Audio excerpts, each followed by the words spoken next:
Hello दोस्तों, मैं हूं करण अरोड़ा और आपके लिए एक छोटा सा वीडियो ये जानने के लिए कि UGC NET law as a career हम कैसे चुन सकते हैं और उसके हमें क्या क्या फायदे मिल सकते हैं।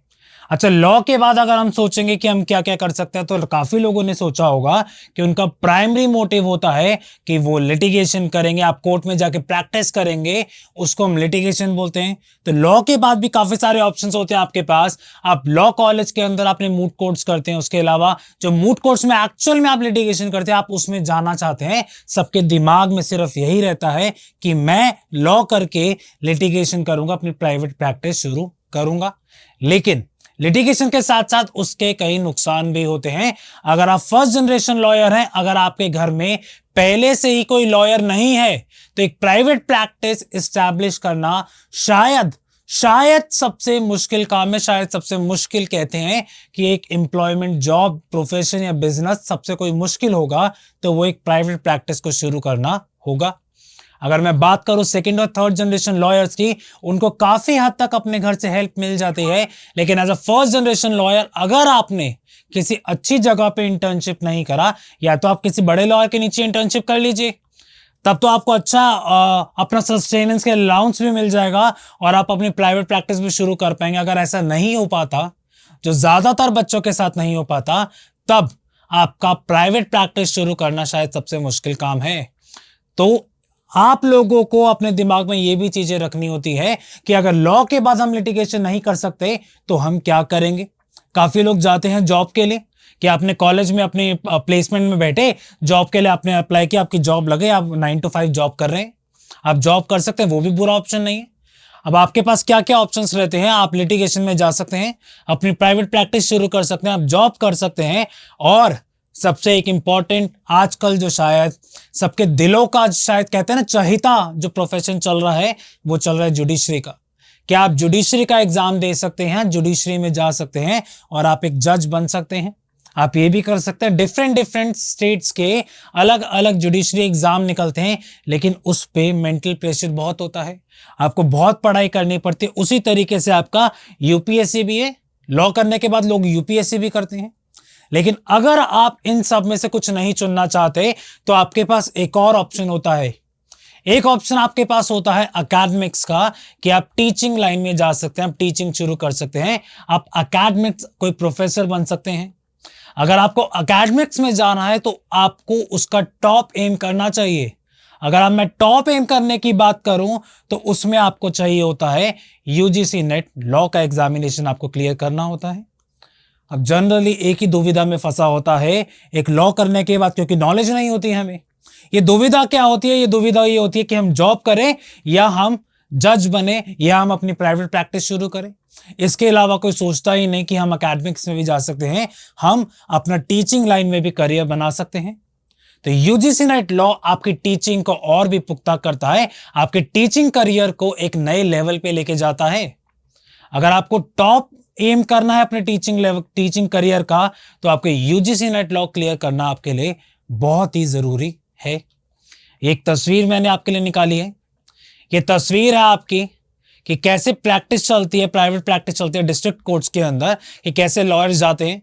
आप इस तस्वीर में देख सकते हैं काफी सीनियर लॉयर्स होंगे, लेकिन अगर पीछे अगर आप देखना चाहेंगे तो पीछे आपको एक आधा जूनियर मिल जाएगा फाइल पकड़ता हुआ, जिसका काम सिर्फ फाइल पकड़ना ही होगा। जनरली सीनियर्स लॉयर्स सिखाना पसंद नहीं करते जूनियर को। वो सोचते हैं कि अगर ये सीख गया तो कहीं इसकी प्राइवेट प्रैक्टिस ना चल जाए। उनको अच्छा पे भी नहीं किया जाता। आजकल हॉट टॉपिक ये भी चल रहा है कि उनको अच्छा पे किया जाता होगा या नहीं, लेकिन एक्चुअली में इन रियलिटी अगर आपको जानना चाहें तो उनको अच्छा पे नहीं किया जाता। 5 से 10 हजार उनको मिलना भी मुश्किल हो जाता है कि अपना ट्रांसपोर्टेशन चार्जेस वो कर सके, इतना भी उनके लिए मुश्किल हो जाता है। तो उसीलिए अगर आप एम करना चाहते हैं एकेडमिक्स में करियर, तो आपको यूजीसी नेट लॉ चुनना चाहिए, यूजीसी नेट लॉ एग्जामिनेशन देना चाहिए। आप असिस्टेंट प्रोफेसर बन सकते हैं, आप जेआरएफ क्वालिफाई कर सकते हैं। उसी के साथ साथ अगर आपको पीएचडी में एडमिशन चाहिए तो आपको प्रेफरेंस भी यूजीसी नेट लॉ एग्जामिनेशन से ही मिलती है। UGC NET university grant commission national eligibility test कराता है आपका for the role of assistant professor या research fellowship in the Indian universities and colleges. अगर आपको कॉलेजेस में असिस्टेंट प्रोफेसर लगना है उसके लिए आपको UGC NET law examination clear करना पड़ेगा और उसके मेरिट्स के बेसिस पे आपको वो जॉब मिलती है। उसके मेरिट्स के बेसिस पे आपको वो जॉब मिलती है। तो इसके अंदर दो चीजें जनरली आती हैं। एक तो इसके अंदर असिस्टेंट प्रोफेसर आता है जिसकी कोई भी एज लिमिट नहीं है। दूसरा, आप जेआरएफ का एग्जाम दे सकते हैं, जूनियर रिसर्च फेलोशिप। आपको इसके अंदर अच्छा अमाउंट मिलता है ताकि आप आगे रिसर्च वर्क अपना कंटिन्यू कर सकें, आगे अपनी पीएचडी कंटिन्यू कर सकें। इसकी एज लिमिट है लेकिन 30 साल के अंदर अंदर ही आपको ये एग्जाम देना, आपको 30 साल के अंदर ही आप ये जेआरएफ क्लियर कर सकते हो, तभी आपको ये अमाउंट मिल रहा है, वरना आपको ये अमाउंट नहीं मिलेगा। उसके अलावा आप पीएचडी क्लियर करने के लिए भी आजकल 3 ऑप्शंस आ रहे हैं। अगर आप यूजीसी नेट का रिसेंट एग्जामिनेशन देखें तो आपके पास 3 ऑप्शंस आएंगे। उसके अंदर पहला आपके पास ऑप्शन आएगा उसके अंदर असिस्टेंट प्रोफेसर का, दूसरा ऑप्शन आएगा आपके पास जेआरएफ का, और तीसरा आपके पास ऑप्शन आएगा पीएचडी परस्यू करने का। तो अगर आप एग्जाम फिल कर रहे हैं तो तीनों ही आप ये ऑप्शंस फिल कीजिए, आपके लिए फायदा होगा। आप किसी की चीज के अंदर भी जा सकते हैं, किसी भी चीज के अंदर आप जा सकते हैं। तो आप यूजीसी नेट एग्जामिनेशन के अंदर आप देखेंगे तो इसके अंदर 2 पेपर्स होते हैं, पेपर 1 और पेपर 2। पेपर 1 आपका 100 मार्क्स का होता है और पेपर नंबर 2 आपका 200 मार्क्स का होता है। दोनों के अंदर ही इसमें 50 क्वेश्चन आते हैं, और पेपर नंबर 2 जो आपका सब्जेक्ट स्पेसिफिक पेपर है उसके अंदर आपके 100 क्वेश्चन आते हैं। पेपर नंबर 1 आपका कॉम्प्रिहेंसिव पेपर होता है, आपकी जनरल अवेयरनेस के बारे में होता है, आपके जनरल एप्टीट्यूड के बारे में होता है। लेकिन पेपर नंबर 2 जो मेजर मार्क्स आपके होल्ड करता है, 200 मार्क्स जो आपके होल्ड करेगा 300 के में से, उसके अंदर आपका लॉ, क्योंकि आपका लॉ एज अ सब्जेक्ट है तो आपका सब्जेक्ट स्पेसिफिक पेपर जो होगा वो होगा पेपर नंबर 2।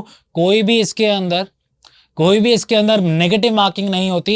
ये आपका एमसीक्यू बेस्ड एग्जामिनेशन होता है। तो आपको जाना है, कंप्यूटर पे एमसीक्यू टिक करना है और आपका आंसर हो जाएगा, आपका क्वेश्चन हो जाएगा। कोई भी नेगेटिव मार्किंग इसके अंदर नहीं होती। और जो पेपर कंटिन्यू होगा ये होता है 3 घंटे के लिए, लगातार शिफ्ट के अंदर होगा। कोई भी ब्रेक आपको नहीं दिया जाएगा पेपर 1 और पेपर 2 के बीच में, बल्कि आपको 3 घंटे के अंदर पेपर 1 और पेपर नंबर 2 दोनों ही करने पड़ेंगे। ठीक है, अब इसके अंदर 2 मैंने आपको पेपर्स बताए, पेपर नंबर 1 और पेपर नंबर 2। एक कॉमन एग्जाम आपका हो गया पेपर नंबर 1, और आपका पेपर नंबर 2 हो गया सब्जेक्ट स्पेसिफिक एग्जाम। क्योंकि हमारा पेपर नंबर 2 हम यहाँ लॉ कर रहे हैं, तो हमारा पेपर नंबर 2 किस चीज का हो गया, वो हमारा हो गया लॉ का, वो हो गया हमारा लॉ का। तो ये छोटा सा वीडियो आपके लिए कि कैसे आप यूजीसी नेट लॉ का अपना करियर बना सकते हैं अपनी एलएलएम के बाद, या जब आप एलएलएम परस्यू कर रहे हैं तब भी आप UGC NET law as a career option choose कर सकते हैं। जो आपका टॉप लेवल अगर आपको गेन करना है इन द एकेडमिक्स फील्ड, तो आपके लिए सबसे इंपॉर्टेंट जो चीज है वो है यूजीसी नेट लॉ।